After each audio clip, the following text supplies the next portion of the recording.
Now that we've talked about your goals for your land, what a conservation easement is, and some of the tax benefits that might go along with it, let's take a look at the process. Once you've decided that a conservation easement is the right decision to protect your land, here are the steps you'll follow to get the job done. These are the typical steps involved in donating a conservation easement to a land trust. In Virginia, most conservation easements are donated to the Virginia Outdoors Foundation. However, an easement can also be donated to the Western Virginia Land Trust or another qualifying conservation organization. A landowner can change his or her mind about the easement at any time until the easement deed is signed and recorded at the courthouse. A conservation easement is a permanent deeded restriction, but up until the point that the easement is recorded at the courthouse, a landowner can stop the process or delay the process. It is important, though, to understand that if you delay it more than 2 years, you'll probably have to restart the process to some extent with the easement holder. From start to finish, a conservation easement often takes between 2 months is a big rush, and probably more realistically closer to a year. And it's not something that a family should rush into. A conservation easement being a permanent restriction on the property is something that should be moved toward with a lot of thought and with patience through the process. We went to 2 or 3 or 4 different years to courses that were pertaining to that at various places. We've went to quite a few and were encouraged to do it, but then we just couldn't make up our mind yet. Just took a while.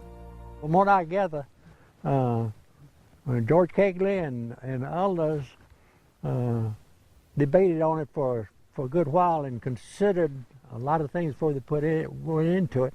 And I think that's the thing that makes us so pleased. We didn't go into it blind. It used to be that properties in 50 to 75 acres in size were sufficient to meet the open space requirements of the Western Virginia Land Trust or the Virginia Outdoors Foundation. But because of the interest in conservation easements, we're really having to restrict lands to those of over 100 acres to be involved in a conservation easement. While these steps show the typical procedure, there are some situations where the order of these steps varies. Step 1. Consideration of an easement. The landowner and land trust discuss general easement guidelines and questions particular to the landowner's parcel and situation and possibilities. The landowner consults with family and/or legal and tax advisors. If you don't have an attorney who is familiar with conservation easements, the land trust can recommend several to you. We strongly encourage landowners to seek professional assistance in the process of determining whether a conservation easement is right for them. These are important financial decisions. These are forever decisions, and like selling the land, which is a forever decision, we encourage people to make their choices with full knowledge, and professionals, whether they be attorneys or estate planners or tax professionals, certainly should be consulted by a landowner before they move forward with an easement. We have 3 children and at the present time 2 grandchildren, and we sat down, and because they're going to be involved, you know, in a few years when we pass on, they'll be here and it'll be theirs, and so we did involve them so that they would understand exactly what was involved, how that it was permanent, and it would affect their rights when we passed on and they inherited the farm. Step 2. Site visit. Land trust staff and the landowner meet and view the property. Staff analyzes the land's features and resources and works with an owner on easement terms that will meet the landowner's goals, protect the resources, and meet the land trust's conservation standards. We encourage you to contact the Western Virginia Land Trust, and myself or one of our staff will come out and meet with you on your property and talk to you in depth about conservation easements. It's a big step to do a conservation easement, and we want to be there to help you get fully educated so that this decision is made in the best interest of you and your family. And they sent people out and sat down and talked with me, and I told them how I wanted to see the place left and done and fixed, and they told me how I could do it and what could be done and what couldn't be done,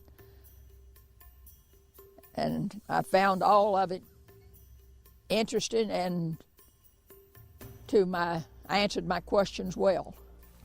Step 3. Preliminary agreement. After consulting with advisors, Landowner reaches a preliminary agreement with the land trust on the proposed terms of the easement. Then the landowner's attorney and the land trust staff develop a draft easement for the landowner's review and subsequent land trust board review. Step 4. Requirement for title opinion and letter of intent. The landowner provides a preliminary title opinion that shows he or she has clear title to the land. In addition, the landowner submits a letter to the land trust stating a desire to donate the conservation easement. Step 5. Staff research. Land trust staff members complete research on the property, including determining if the conservation easement fits into your county's comprehensive plan and zoning classification, creating maps of the property, such as topographic maps, aerial photos, tax maps, and survey plats, and other research as necessary. Step 6. Board approval. Each easement proposal must be approved by the Land Trust's volunteer board of directors. The board may accept the proposed easement, accept it with changes, or reject it. Following the meeting, Land Trust staff will inform the landowner of the board's action.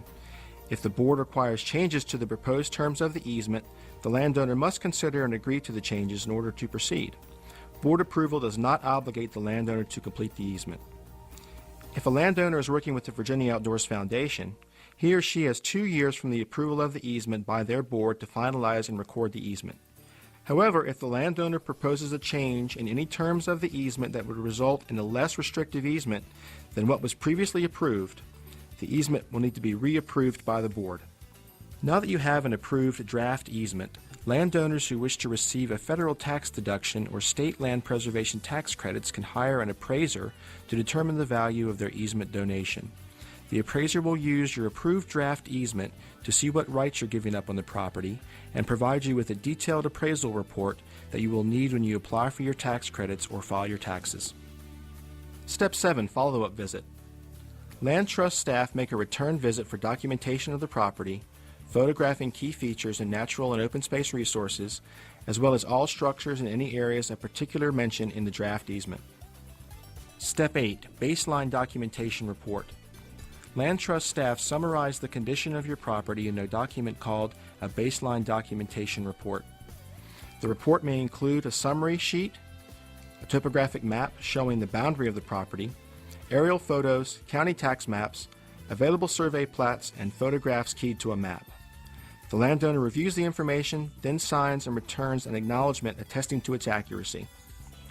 Step 9. Finalizing the easement draft. The landowner's attorney produces the final signature-ready deed. The landowner then signs the easement, sends it to the lender, if any, for signing, and finally delivers it to the land trust for signing. If a property has a mortgage on it, it is a critical step that the bank subordinate their loan to the interest of the easement, and typically farm owners finance their properties with Farm Credit or some other cooperative organization or bank that will work with us and sign off and allow the easement to be in place even though they hold a mortgage. Step 10. Recordation. The landowner's attorney records the easement in the clerk's office of the county circuit court. A copy of the recorded easement is sent to the landowner and the land trust for their records.